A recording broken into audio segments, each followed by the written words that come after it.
Everybody wants some. Middle finger in the air, no fist bump. And me, Sean Wiz, got the bitch jump. Selamat pagi, di sini saya dan teman-teman saya yang lain akan menjelaskan tentang perwujudan Pancasila di bidang politik dan hukum. Seiring dengan adanya kemajuan ilmu pengetahuan dan teknologi, terjadi pula perubahan politik dan hukum.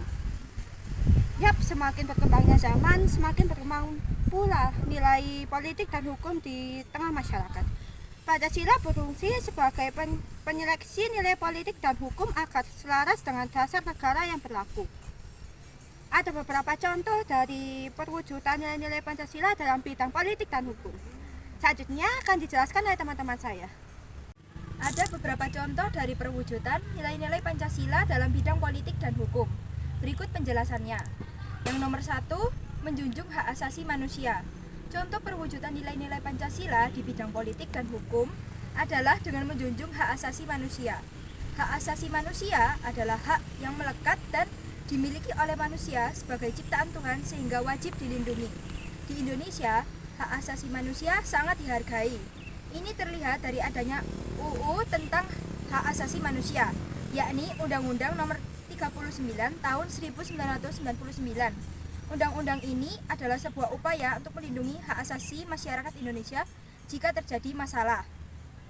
Pengembangan lembaga negara perwujudan nilai-nilai dalam bidang politik dan hukum ini disesuaikan dengan perkembangan zaman dan kebutuhan. Misalnya, sebelum era reformasi, MPR adalah lembaga tertinggi negara yang membawa DPR hingga MA.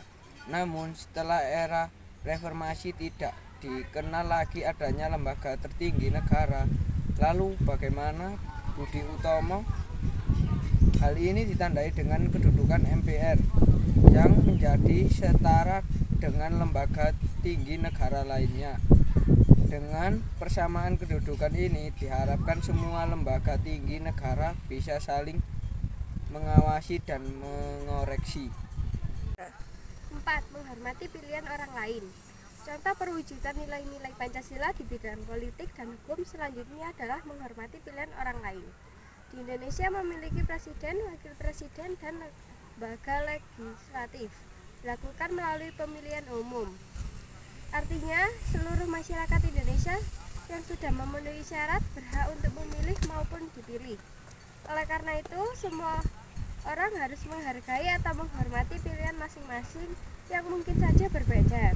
Tak hanya di tingkat negara, kita bisa juga mewujudkan hal ini di lingkup kecil, seperti pemilihan ketua kelas. Pemberlakuan hukum yang sesuai pengembangan bidang hukum di Indonesia diharapkan pada terciptanya sistem hukum nasional berdasarkan Pancasila. Hukum ini akan bersumber kepada nilai-nilai Pancasila sebagai sumber dasar dari segala hukum. Perwujudan nilai-nilai Pancasila dalam bidang politik menyentuh lembaga yang berkaitan dengan pusat hingga desa. Pemberlakuan hukum yang sesuai ini merupakan perwujudan dari nilai keadilan pada sila kelima Pancasila. Jadi segitu saja penjelasan kami tentang perwujudan Pancasila di bidang politik dan hukum. Sekian kami ucapkan terima kasih.